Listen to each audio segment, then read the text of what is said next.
Hi!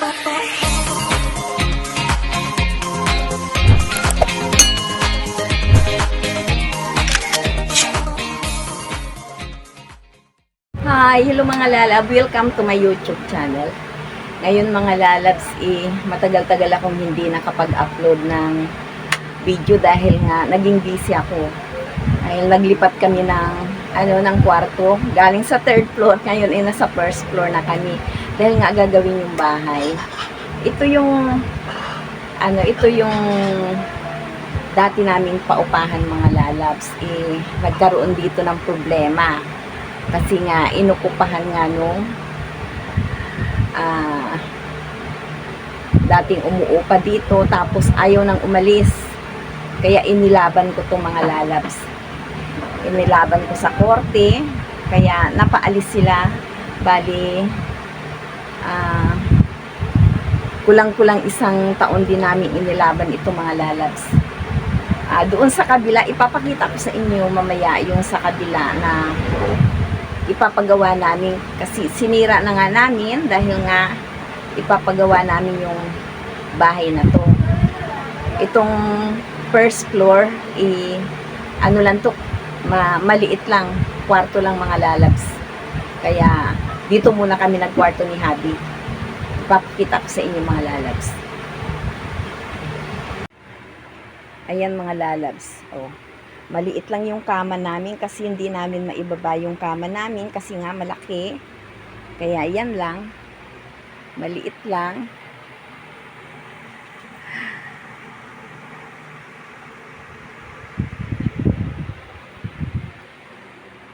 Pero okay na dahil kasya naman kami ni Habi. May naaanuhan pa naman kami. Ayan. Yung aking cute na for baby. Daddy! Oh. Alis ka ba? Hindi. Inaantay ka nga eh. Kakain ko lang. Kakain pa lang daw. Ang siya kumain. Magmadali ka mo. Itong mga lalabs yung aming ipapagawa. Ayan wasak na yan. Yan. Pansamantala ginawa mo ng garahe ng aking mga anak. Kaya lang, ang kasya lang dito mga motor. Ito mga lalabs naman yan. Yan yung dati naming kusina. Kaya lang winasak na nga namin. Yan. Ilang taon na rin yan. Napakatagal na. Bali, ilang years din akong nawala dito. Bali, 15 years din akong nawala. Kaya ayan mga lalabs.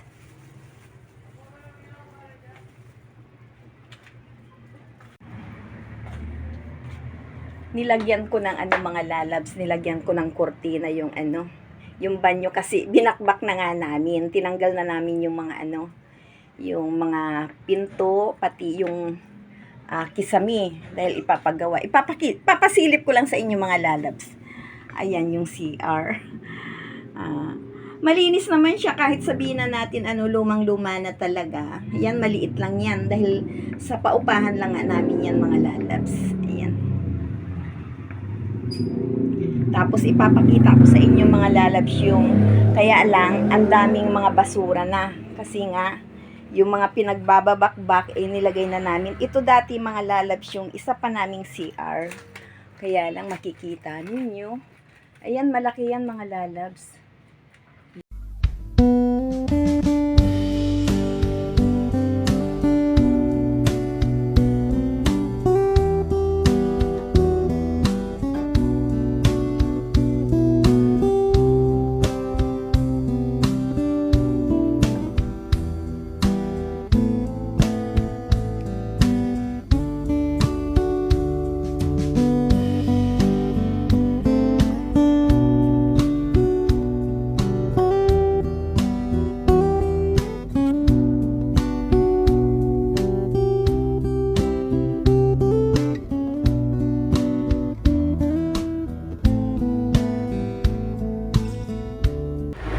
Dumating si Habi mga lalabs.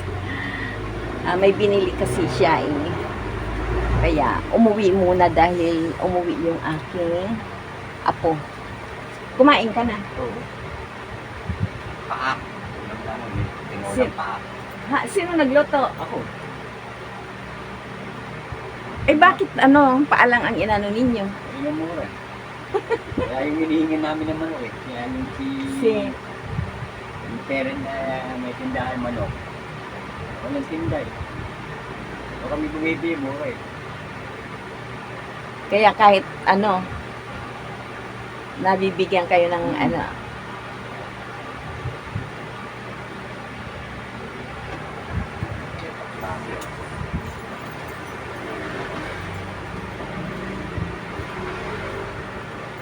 umuwi kasi yung Yes, sorry. apo ko. Ha? Kaya nakauwi din siya.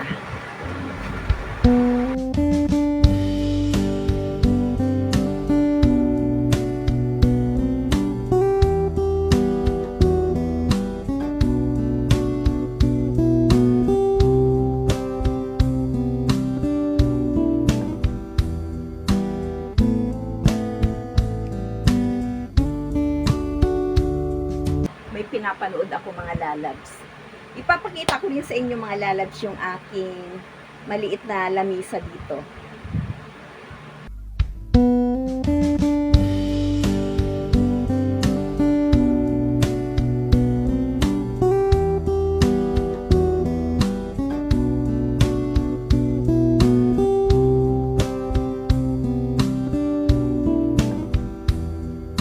Meron din kaming maliit na lamisa dito.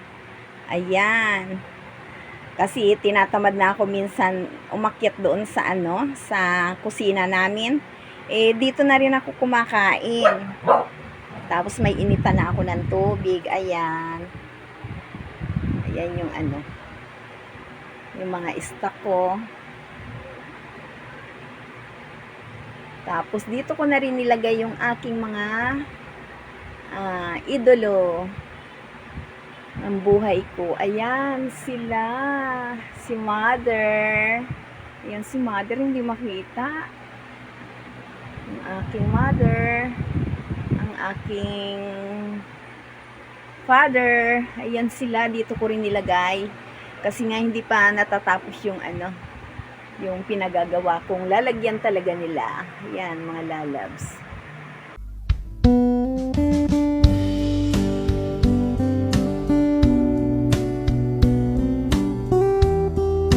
Yung inalisa naming kwarto mga lalabs, ayan. Ang kalat. Medyo marami pang gamit, kaya lang hindi na pwedeng ibaba namin. Dahil maliit lang yung kwarto sa baba. Dito kasi malaki. Yung kama namin, Ayan na. Ayan, may aparador pa kami dito. Ayan yung aparador namin. Hindi ko na ito maibaba mga lalabs kasi nga hindi na kasya doon sa baba. Kaya ayan. Ang dami pa namin basura. Pero hindi yan basura mga lalabs, mga gamit din yan. Kaya lang hindi ko nga alam kung saan ko ilalagay. Malaki yung kwarto namin dito.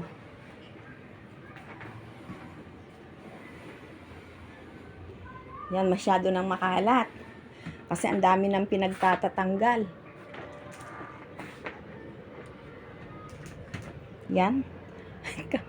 Yung aircon namin ay hindi pa naaalis. Saka namin ibababa yan. Medyo busy si Abby dahil nga may mga pasok. Binaba ko na rin mga lalabs yung aking mga halaman. Inilagay ko sa harap ng bahay. Ayan, kakaunti lang nga dahil yung iba ilalagay ko yun sa rooftop. Ayan ang aking mga halaman. Ang gaganda nila, tuwang-tuwa sila kasi nasa harap na sila. Balik na ulit si Habi sa sa work. Ito kasi mga lalabs, ikikwento ko sa inyo. Yung mga nakatira kasi dito, halos ayaw na umalis. kahit binaranggay mo na, talagang ayaw nila talagang umalis. Kaya napilitan ako talaga na kasi nanghaharas na sila napilitan akong ejectment. Tapos humingi din ako ng danyos. Kaya lang madali naman natapos dahil nga umalis na rin sila ng kusa. Ganun na nangyari, mga lalabs. Pero yung isa, medyo nagkaroon din ng problema dahil nga nakakuha sila sa akin ng kapirasong maliit lang naman. Kaya lang, syempre lupa ko yun. Hindi muna sila nagpa-survey bago sila tumayo ng bahay. Kaya medyo nahagip nila yung maliit kong loti. Kaya ngayon yan na naman yung hinaharap ko ngayon, mga lalabs. Kaya yung isa inano na sa korte na kailangan i-clean up niya yung nakuha sa akin na loti, mga lalabs. Tapos 1 month yung binigay ng korte, nag-apila sila kung pwede 1 year kasi wala pa daw silang panggastos. Pumayag naman ako, mga lalabs. Alam naman ninyo, pagdating sa mga ganyan, naiintindihan naman natin. Siyempre, bahay yung babakbakin. Yung bahay niya pa naman, 3rd floor, medyo malaki-laking perwisyo talaga. Ako naman sana, pwede rin pag-usapan yon. Kaya lang, nung umpisang gulo namin, talagang, kung ano-ano mga sinasabi sa amin ng mga masasama. Kaya medyo nagkaroon ng hindi magandang usapin. Tapos, pati mga anak ko nadadamay na, kaya pinorso ko na talagang idemanda sila. Ganun na nangyari. Dito naman sa kabila, mga lalabs, bali, pag halimbawa dito ka yung right side, nakakuha din siya si engineer. Ngayon, lagi niyang sinasabi sa akin pag-usapan daw.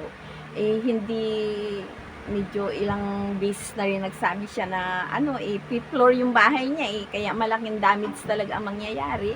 Ang sabi ko naman pwede naman ako, willing naman ako makipag-usap. Kung babayaran nila o basta sila ang magpabago ng titulo ko. Kasi nga nakatitulo na yung lupa ko. Siyempre hahanapin talaga kung anong sukat yung lupa ko, yun talaga ang mangyayari. Kung halimbawa nahagip nga nila yung lupa ko, siyempre babaguhin yung titulo ng lupa ulit para makita doon kung saan ang hangganan mo lang. Ganun yun, mga lalabs. Kaya inaantay ko pa kung ano magiging desisyon nila, kung babayaran nila o magbabakbak sila. Kasi kung magbabakbak sila, malaking problema talaga, piplor yung bahay niya. Kaya wait na lang ako, mga lalabs, hanggang sa susunod na nakapag-upload din ako ng video. Bye-bye!